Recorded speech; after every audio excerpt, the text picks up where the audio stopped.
Hey, what's going on, guys? Jay Will here again, getting ready to do another Marvel Legends review for you guys for the Marvel Legends Age of Apocalypse wave. But today we're going to be looking at Morph. That's right, we have reached the final member of the first wave of Age of Apocalypse, and that is the shapeshifter known as, what's his name? Kevin Sidney. I do remember he looks starkly different in the X-Men cartoon from back in the day.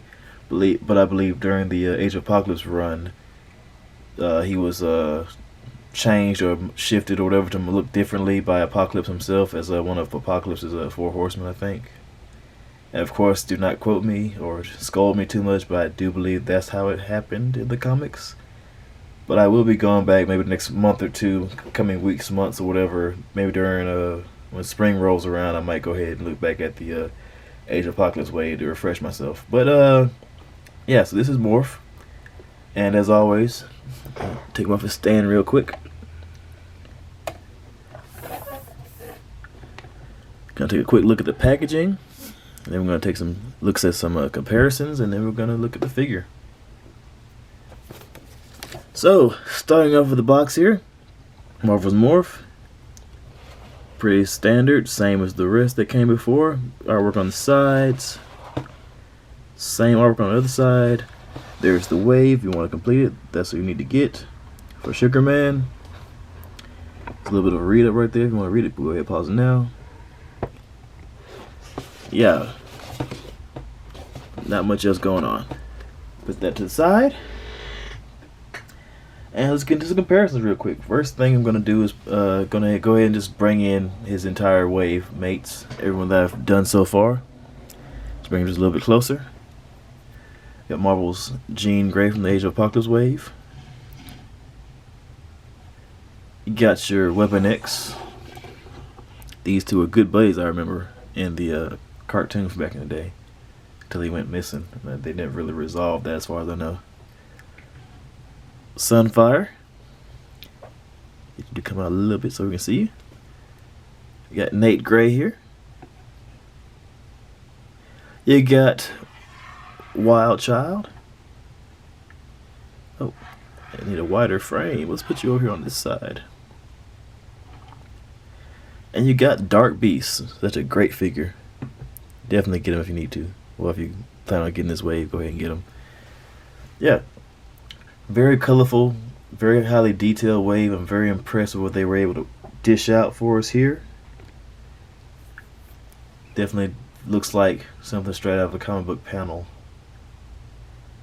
Really appreciate everything they've done. Like I said, I grabbed this wave for a pretty cheap off Amazon. Each figure was like maybe somewhere ranging between 12 and I think 16 bucks, except for this guy. I had to buy him from a private seller for like 40 bucks.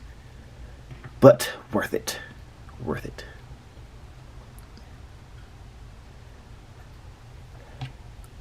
And finish getting these guys out the way. And I do not have, unfortunately, guys, I don't have the VHS Morph that just came out. Sorry about that.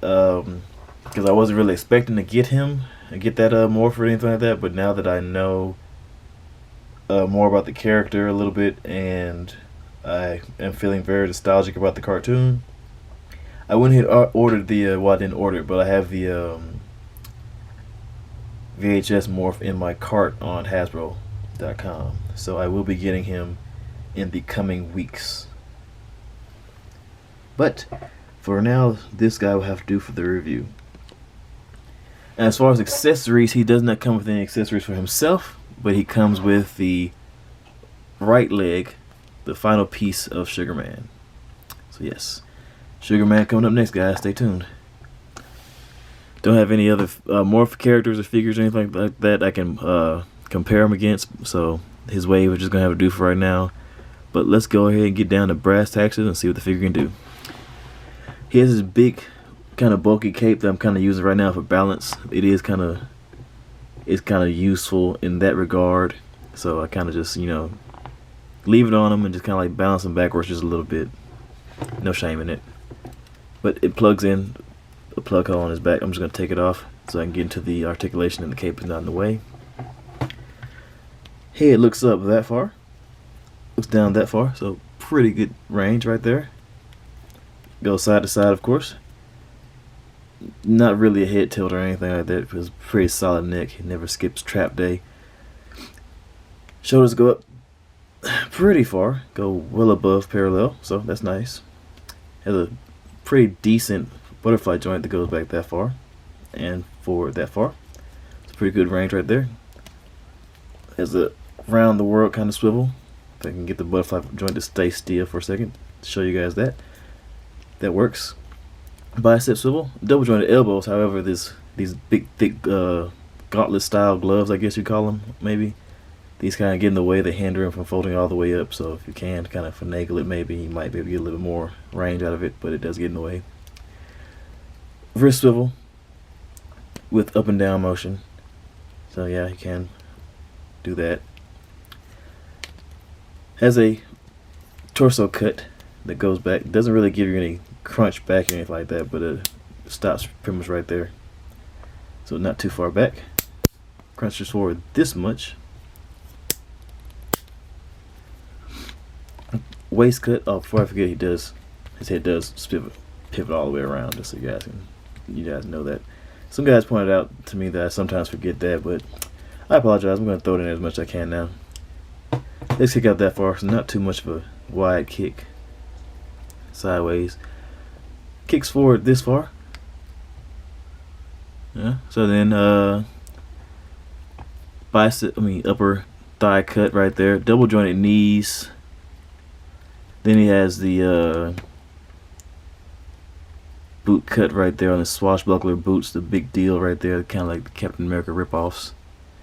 Then he has the ankle pivot, as well as up and down toe motion. So yeah, pretty good range on this guy. Not a bad articulation going for him. I'll go ahead and put his cape back on now.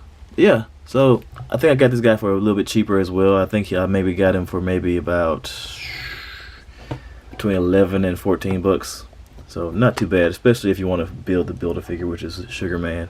So definitely I feel like if you're going to go for that whole idea or that concept of building the Sugar Man figure, go ahead and get this guy, you know. You might as well complete the set. You might as well have all of the figures from the wave and all of the henchmen for Apocalypse and whatnot, so you can get like a good display going for them. So yeah, definitely feel like it's something you guys might want to look into, especially if you can find it for cheap or for the same price point of what I got them for. And yeah, so if you guys enjoyed this video, hit the like button, comment, subscribe, share your thoughts, and I will be getting to the assembly of Sugar Man in the next video. And as always, appreciate you guys stopping by. Later.